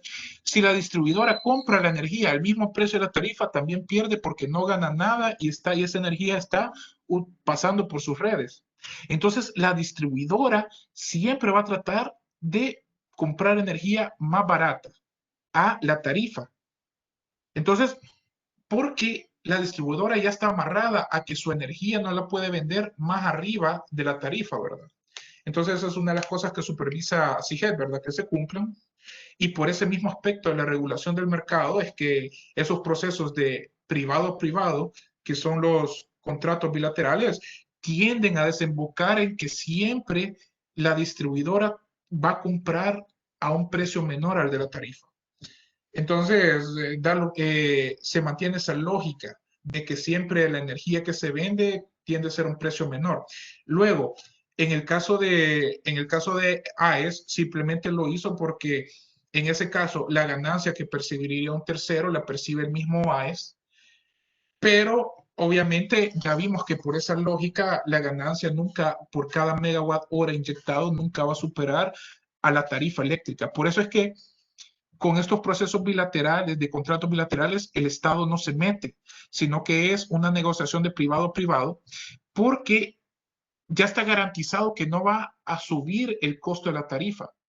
Porque si no, o sea, no se puede, porque ya la fórmula de la tarifa ya está establecida y los pliegos tarifarios para cada distribuidora ya están establecidos, y ahí lo único que pasaría es que si la distribuidora compra más caro que la tarifa, la distribuidora pierde.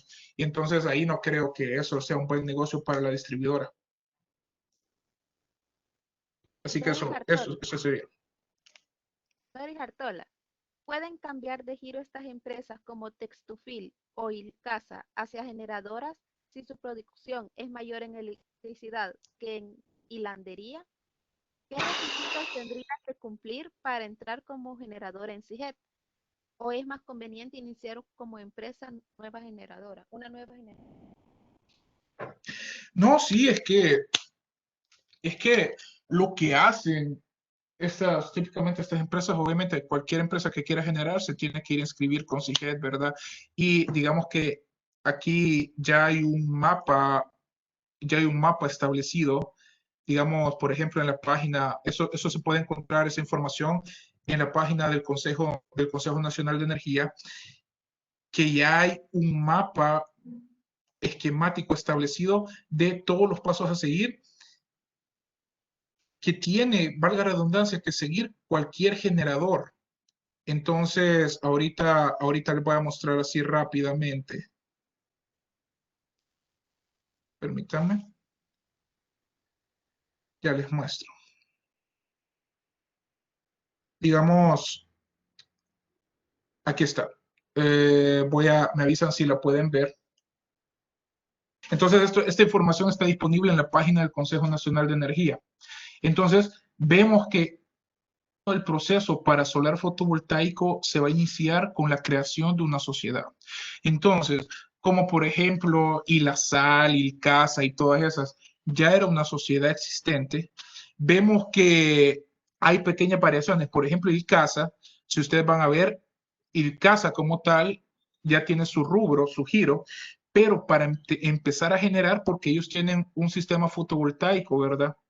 Que una parte es autoconsumo y otras partes están inyectando al sistema. Entonces, Ilcasa creó una nueva sociedad que se llama Ilcasa Energy. Entonces, ahí vemos que se cumple la creación de la nueva sociedad, ¿verdad? Y de ahí pasa, ¿verdad? Que tiene que haber, aquí está el procedimiento, pero una vez se ha creado la sociedad, tiene que inscribirse, ¿verdad? En la alcaldía y, bueno, seguir todos los pasos para la creación de la sociedad. Entonces, luego que ya ha hecho todo esto, ya tiene una base jurídica, entonces viene el proceso de registro con CIGED, que ya con CIGED, ya cuando la sociedad está constituida legalmente, se inscribe como generador. Y entonces, una vez inscrito como generador y aprobada su inscripción, aquí está toda la hoja de ruta que tiene que hacer y todos los procedimientos, ya puede empezar, valga la redundancia, cualquier proyecto, ¿verdad? Que quiera de generación y empezar a generar como un participante de mercado. Pero esta es como una versión súper resumida, pero sí se requiere la creación de una nueva sociedad cuyo giro sea la venta de energía eléctrica. Entonces, por eso es que vemos que está ICASA y también está ICASA Energy, por ejemplo, ¿verdad? Francisco Bolaños. Muchas empresas han instalado generación fotovoltaica y aunque son proyectos de autogeneración, estos están registrados y entran en el registro de porcentaje de la matriz. Ok, buenísima pregunta. No, la respuesta sería, es que vaya, ¿cómo poderlo decir? Mm, Esta energía que ellos generan como autoconsumidores no entra dentro de los registros de la matriz energética en la energía solar fotovoltaica generada y consumida por el país. Entonces, digamos que en esta matriz que yo les mostraba acá, permítanme, ahorita se las estoy mostrando. Acá, en esta matriz, este 2% que fue en el año 2018, ahí solo se cuentan lo que fue inyectado al mercado mayorista. Los sistemas de autoconsumo, como su nombre lo indica, son solo para el consumo dentro de las instalaciones del propietario de esa instalación. Entonces, no está cuantificado dentro de la energía inyectada al mercado eléctrico mayorista. Sin embargo, como vemos que ya hay muchos lugares que tienen sistemas de autoconsumo, especialmente fábricas, centros comerciales, etcétera, sistemas fotovoltaicos para autoconsumo, el impacto que sí puede tener esto en la matriz energética es que hay una reducción de energía que las distribuidoras compran de la transmisión. Por ende, vamos a ver como que el efecto de que en ciertos momentos del día la curva de consumo va a empezar a bajar muy levemente, pero va a empezar a bajar. Entonces, eso es porque las grandes empresas que tienen, ya sea las maquilas y todo eso, que tienen sistemas fotovoltaicos para autoconsumo, le están pidiendo a la distribuidora menos energía de la red porque una parte la están generando ellos. Obviamente el sistema de autoconsumo nunca, por cómo está la normativa acá, no te va a proveer del 100% de lo que tú necesitas, ¿verdad? De momento todavía no, pero sí te genera ahorros considerables.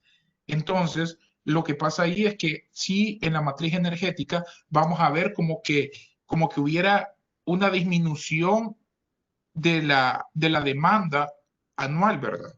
Pero muy, muy pequeña, pero a medida cada empresa va poniendo un sistema fotovoltaico, digamos que la curva de demanda va bajando y va bajando un poquito más. Entonces, eso genera un conflicto.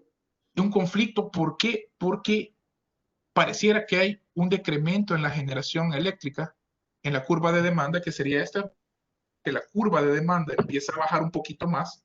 Siempre tiene la misma forma, pero va a ir bajando. Más que toda esta parte de acá, donde hay luz solar, vamos a ver como que esto va bajando, va a ir bajando un poco. Y esto genera un problema que no me quise meter yo en esto porque ya es como, ya es un tema de la otra exposición que va a haber más tarde, en la cual, ¿cómo se llama? Ustedes pueden ver, ¿verdad? Que el tema más específicamente sería implicaciones de la generación distribuida en los sistemas de transmisión y distribución. Entonces, uno de los problemas que muy probablemente se mencionen ahí es que la unidad de transacciones y las empresas distribuidoras pierden el rastro de la demanda, o sea, tienen una demanda que no es la demanda real. Entonces, en algún momento, por ejemplo, en época lluviosa o en épocas del año con mucha nubosidad, estos sistemas fotovoltaicos van a disminuir su generación de golpe y entonces la demanda puede subir súbitamente. Entonces se genera ese pequeño problema de que hay una pérdida de rastro de la curva de demanda real y se tiene una curva de demanda que no es la verdadera. Pero eso me imagino que lo van a abordar más en en el siguiente tema, pero es un tema muy interesante. José Cruz, ¿existe regulación en El Salvador en cuanto al consumo horario? No sé si entendí bien tu respuesta, digo, tu pregunta, pero con respecto a ese tema, para el consumo no hay regulación, o sea, tú solo te vas al pliego tarifario y dependiendo de tu consumo ves en qué categoría caes, ¿verdad? Entonces, ahí va, a la hora de que tú ves el pliego tarifario de SIGET, entonces tú ahí, este, tú ahí vas a ver, veamos si lo puedo visualizar así rápido ahorita, ¿verdad? El pliego tarifario como para poderlo explicar un poco mejor, pero en pocas palabras, tú solo ves tu consumo y ves en qué categoría del pliego tarifario caes y eso es lo que vas a pagar por cada kilowatt hora, ¿verdad? Que te entrega en este caso la distribuidora. Ahorita me estoy moviendo a la página acá veamos si lo podemos rápidamente. Aquí están las tarifas de electricidad. Entonces, por ejemplo, si nos venimos a las tarifas más actuales, ¿verdad?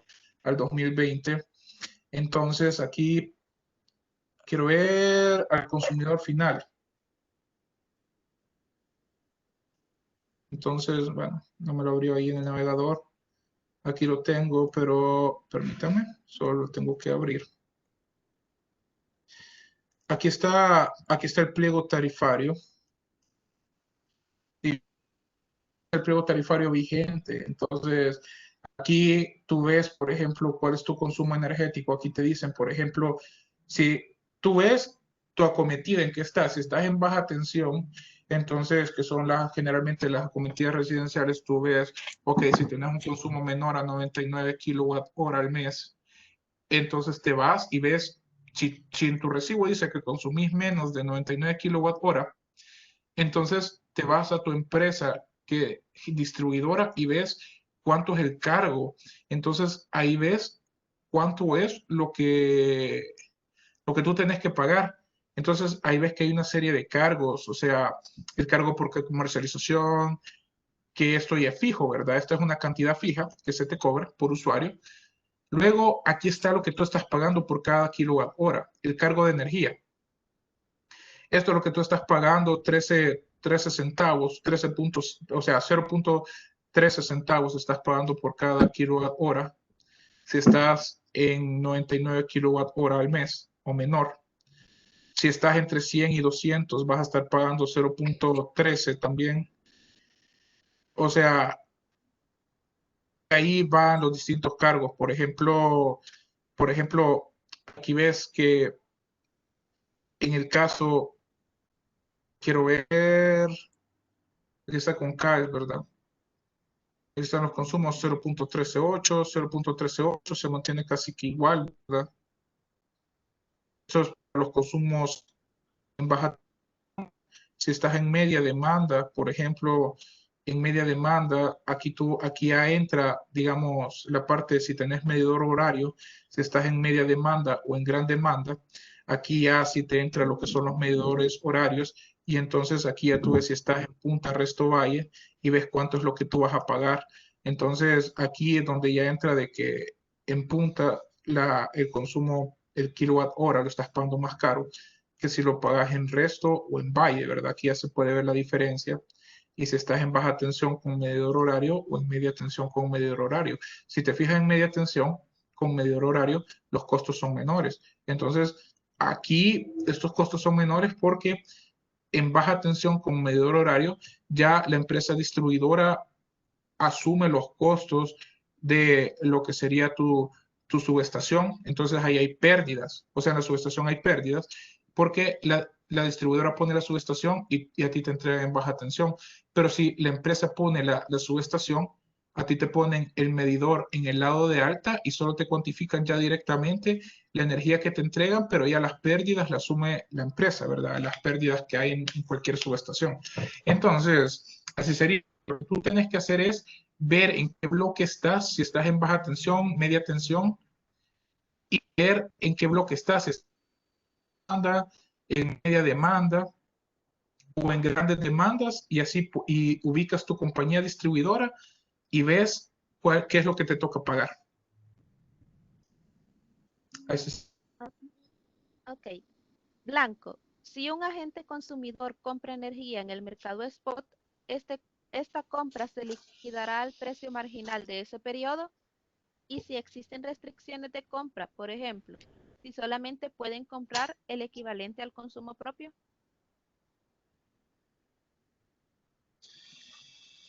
este, vaya, ahí lo que entendí es que si se compra energía en el mercado spot, entonces, si tú compras energía en el mercado spot, o sea, aclaremos que quienes pueden comprar energía en el mercado spot, en ese caso son los participantes del mercado y quienes generalmente, o sea, quienes generalmente lo hacen así, que compran, digamos, una comercializadora, por ejemplo, compra energía directamente en el mercado spot, por ejemplo, entonces ahí tiene, ahí puede comprar, o sea, si hay energía disponible, ¿verdad? En ese momento, compra y si tú compras en ese momento, entonces podés comprar al precio que estaba en el mercado en ese momento, dependiendo de la unidad que marginaba. Por ejemplo, es que comprar directamente en el mercado spot hace más sentido o se entiende más fácil si vemos el caso de las exportaciones. El mercado eléctrico nacional, vemos que el 20% aproximadamente de la energía proviene del mercado spot, pero hay veces que ahí puede haber una sobregeneración. Entonces, de esa sobregeneración, las empresas, para no perder, pueden ver si alguien necesita energía en ese momento en el mercado internacional y si hay una demanda que coincida en ese momento con esa energía, se le puede vender esa energía. Pero obviamente si tú compras del mercado spot, vas a comprar a lo que está marginando en ese momento el mercado spot. Jonathan Castaneda. ¿Cuál sería la dinámica de costo de producción de las centrales generadoras? Quiero ver. Es que para el costo de producción ahí ya es la dinámica del costo de producción nos tenemos que ir y ahí tú la puedes, es un tema amplio de discutir, pero está dada toda la dinámica para establecer el costo, está dado en el ROPCP y quien se encarga de ir a hacer las evaluaciones a las, a las, eh, a las unidades generadoras, ¿verdad? Para ver que los costos que están reportando son esos, es IGET. Entonces, ahí lo que yo recomendaría sería ir y leer detenidamente ROPCP, ¿verdad? Dado que ahorita estamos un poco cortos de tiempo como para explicar bien ese tema, pero en el ROPCP está toda la información que tú puedes necesitar para ver cómo es que se establecen esos precios. Cristian Campos. ¿Existe alguna intervención por parte del gobierno del país en las negociaciones de importación de ingeniería de energía que compran las empresas privadas? Gracias por la consulta. No, no habría, o sea, no habría intervención directa porque eso lo llevan a cabo lo que serían, o sea, no lo hace el Estado, sino que lo lleva a cabo lo que serían las comercializadoras, ¿verdad? Entonces, nosotros si vemos cuál es, quiero ver, la comercializadora ya tiene como los pronósticos, ¿verdad? Y en qué momento se puede comprar energía y venderla, ¿verdad? Dependiendo de cómo esté marginando el mercado spot. Pero sí, ahí más que todo depende de las comercializadoras y las predicciones que tengan, ¿verdad? Para ver en qué momentos es oportuno o no comprar y vender energía. Recordemos de que no le sale negocio comprar energía más cara y venderla más barata acá, ¿verdad? Entonces siempre, como digo, el mercado se regula por cómo funciona y entonces siempre el efecto, no hay necesidad de una supervisión directa porque siempre las comercializadoras para poder vender la energía y obtener una ganancia van a buscar comprar energía más barata y venderla, o sea, energía en un momento que se necesita aquí en el país y si hay una oferta que te la venden más barata, ¿verdad? Entonces, así se va a dar. Si se tiene un pequeño sistema de dos generadores, uno inyectando su potencia mínima a un costo mayor, el otro generador podrá incrementar su potencia inyectada hasta determinado punto que alcance el precio del generador que margina el costo.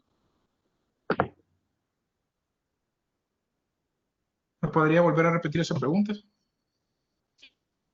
Si se tiene un pequeño sistema de dos generadores, uno inyectando su potencia mínima a un costo mayor, el otro generador podrá incrementar su potencia inyectada hasta determinado punto que alcance el precio del generador que margina el costo.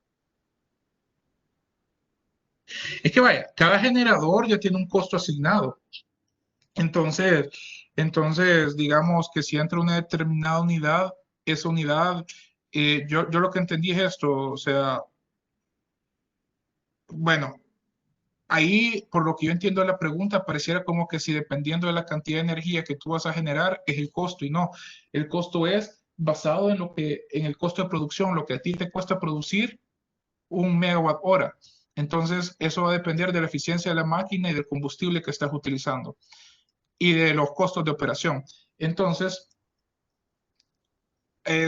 como tú ya tienes un costo asignado en la lista de méritos, entonces, por más que tú generes, digamos que si el generador uno es el que acaba de entrar, por más que genere y es el que está marginando, entonces por más que genere, se le va a pagar a lo que está en la lista de méritos, porque eres el que está marginando.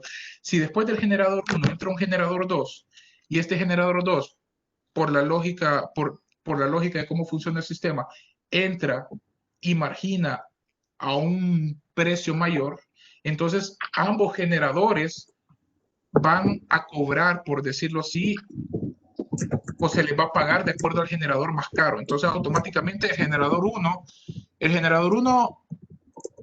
va a generar lo que pueda dar, tomando en cuenta que siempre se deja una cierta reserva, ¿verdad? Para el tema de la reserva rodante, que eso ya tendría que ser un tema un poquito más adelante, pero el generador 2 al entrar, y si es el nuevo generador que margina, al generador uno se lo va a pagar lo mismo que se le está pagando al generador 2, no tiene que hacer ninguna modificación el generador 2. Digo, el generador uno no tiene que hacer ninguna modificación. ¿Podría recomendar alguna bibliografía para adentrar más en la temática del mercado eléctrico? Sí, mira, para comprender más la temática del mercado de mercado eléctrico, ahí la verdad sería la Ley General de Electricidad, el reglamento de la Ley General de Electricidad y leer también lo que es el ROPCP. Y entonces con esos tres documentos que se encuentran perfectamente en la página de SIGET, entonces uno ya puede tener, ahí se aclara muy bien quiénes son los participantes de mercado, cómo se puede inscribir uno como generador. En el ROPCP te dice cómo se determinan los costos de operación, ¿verdad? Y en qué se basan. Entonces todo eso está determinado ahí.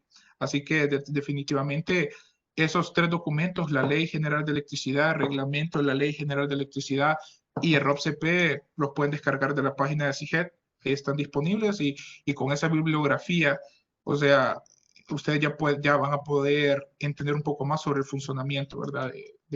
Y terminología ocupada en la parte del mercado eléctrico. Las plantas fotovoltaicas y la mayoría de plantas solo operan en el día. ¿Cómo hacen para suplir la demanda de la noche? No escuché lo último, perdón. ¿Cómo hacen para?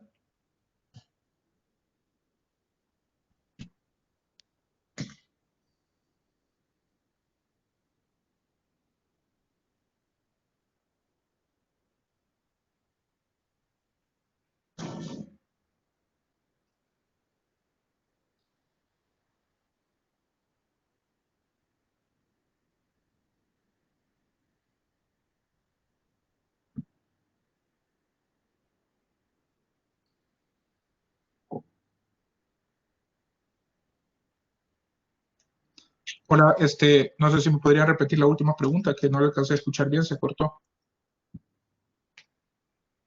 Correcto. Dice, las plantas fotovoltaicas y la mayoría de plantas solo operan en el día, como hacen para suplir la demanda de la noche. Sí, no.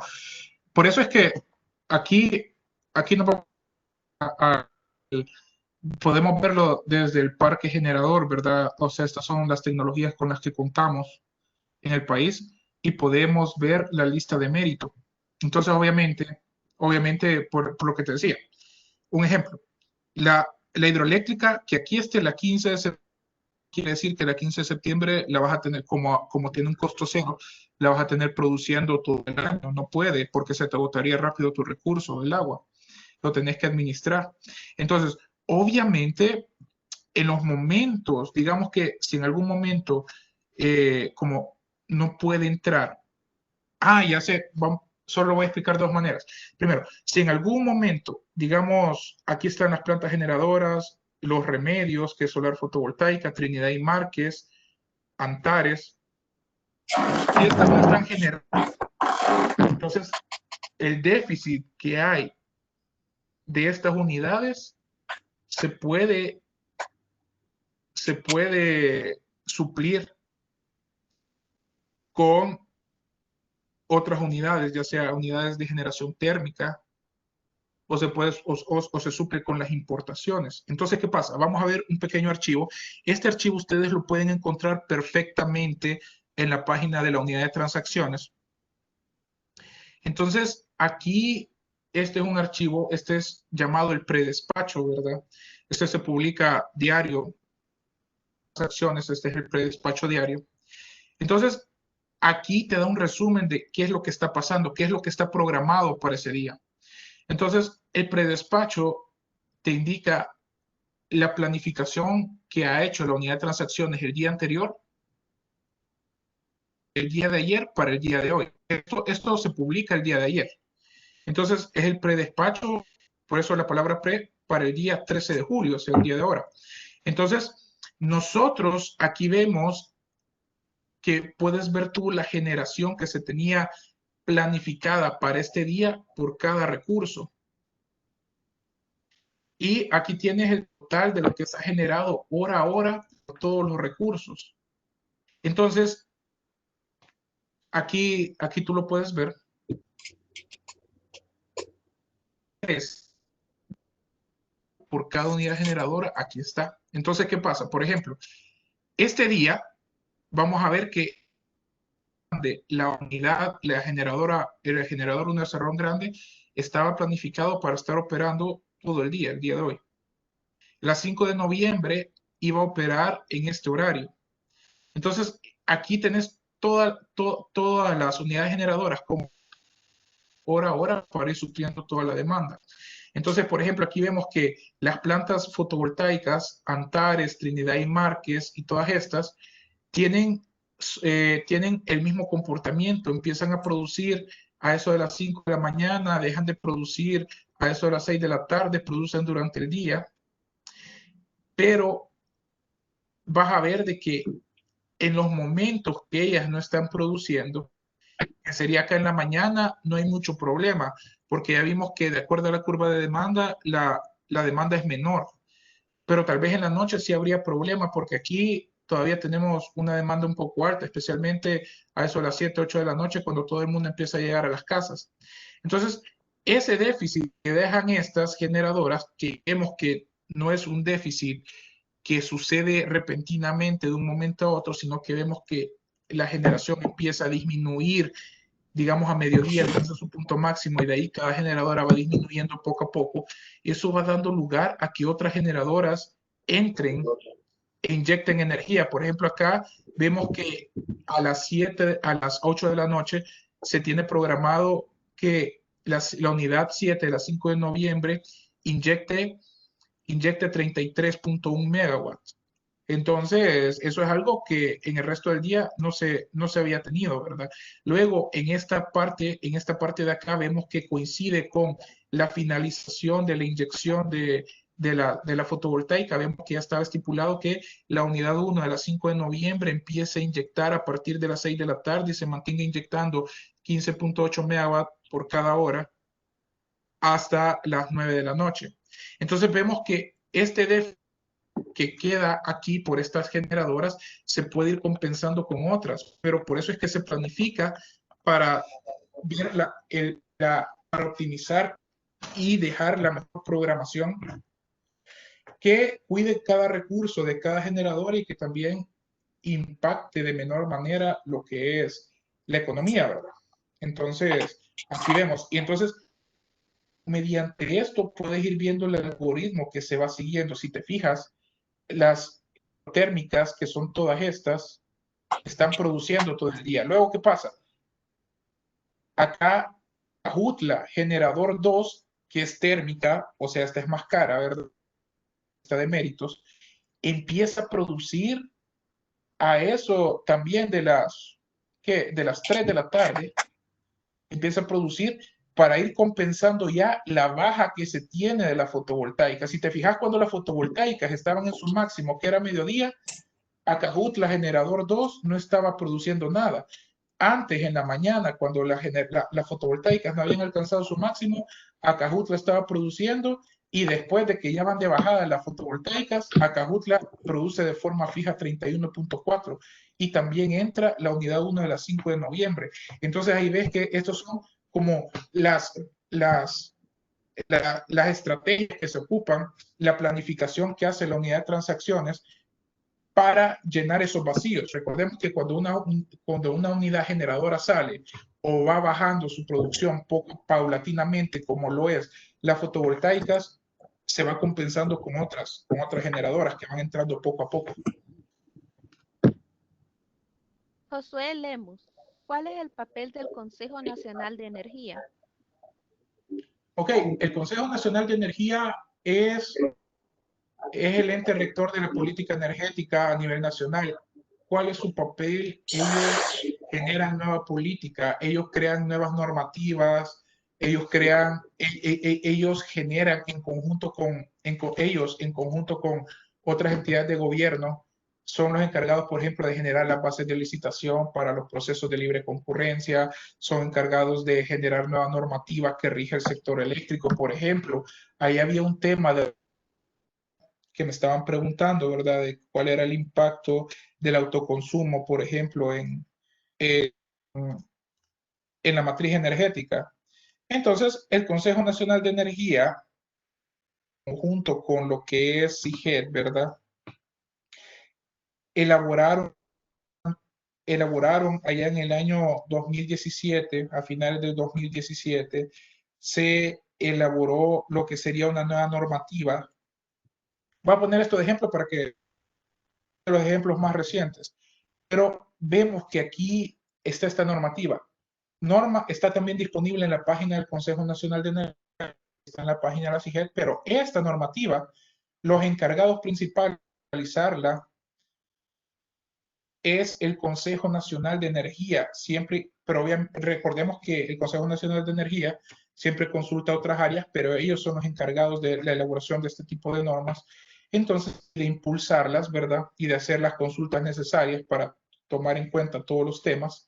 Entonces, aquí podemos ver que esta es la norma para usuarios finales productores de energía eléctrica con recursos renovables. En pocas palabras, esta es la norma que rige a los autoconsumidores, que son aquellos que, por ejemplo, puedes poner un sistema fotovoltaico en tu techo para generarte ahorros, o sea, y toda la energía que tú producís, tú la consumís. Entonces, aquí te dice esta normativa cuáles son los criterios para tú poder caer dentro de la categoría de autoconsumidor. Por acá te ponen el artículo 8. Aquí el artículo 8 te lo dice, por ejemplo, te dice el artículo 8 de esta normativa, para garantizar que una unidad de generación UPR tiene por finalidad producir energía eléctrica para su consumo, por ende, no para su venta, porque eso ya sería comercialización. Entonces, si tú quieres vender energía eléctrica, formalmente tienes que registrarte como un generador. Pero si tú quieres poner una planta de generación para tu autoconsumo, entonces tú tienes que en esta normativa. Entonces, esto es un ejemplo de las normas que elabora el Consejo Nacional de Energía, siempre en conjunto con otras instituciones, ¿verdad? Para el sector eléctrico. Entonces, aquí te dice la capacidad nominal del sistema, la producción mensual y si el caso que poseas o no un dispositivo de almacenamiento. Pero una norma que es producto del trabajo en conjunto del Consejo Nacional de Energía, CONCIGED, y otras entidades involucradas, ¿verdad? Otras partes involucradas. Aquí generalmente hay participación también de la academia, hay participación de IEEE, hay en consultas, ¿verdad? O sea, se hacen reuniones, se hacen consultas con todos los sectores involucrados, con desarrolladores para conocer sus puntos de vista. Entonces, y se elabora lo que es la normativa. Entonces, esa sería la función del CNE. Mario Lescano pregunta, ¿cómo influye el ingreso de generadores de alto costo de operación en los de bajo costo, funcionando en simultáneo? Buena pregunta. Ahí te lo respondo de forma fácil. Y desde el punto de vista que si tú sos un generador de bajo costo, digamos acá, estás en este rango, y entran estos de alto costo, tú tenés un gran beneficio porque a pesar de que tu costo sea, digamos, $20 por megawatt hora, a ti, si tú sos uno de estos generadores y digamos que a ti te cuesta generar $20 el megawatt hora y entra Ilcasa o entra a Cajutla, la unidad 4, a marginar a como $160, entonces a ti, a pesar de que tus costos, lo que te iban a pagar a ti era como $30 por megawatt hora, en ese momento que esta margina, por lo que tú inyectes por cada megawatt, te van a estar pagando 160 o más. O sea, a lo que esté marginando, aquí serían como $170 casi. Eso quiere decir de que hay un beneficio económico para todos los demás generadores que generan más barato. O sea, ellos van a recibir una mayor cantidad de dinero ese momento por cada megawatt hora, ese momento que la unidad más cara está marginando.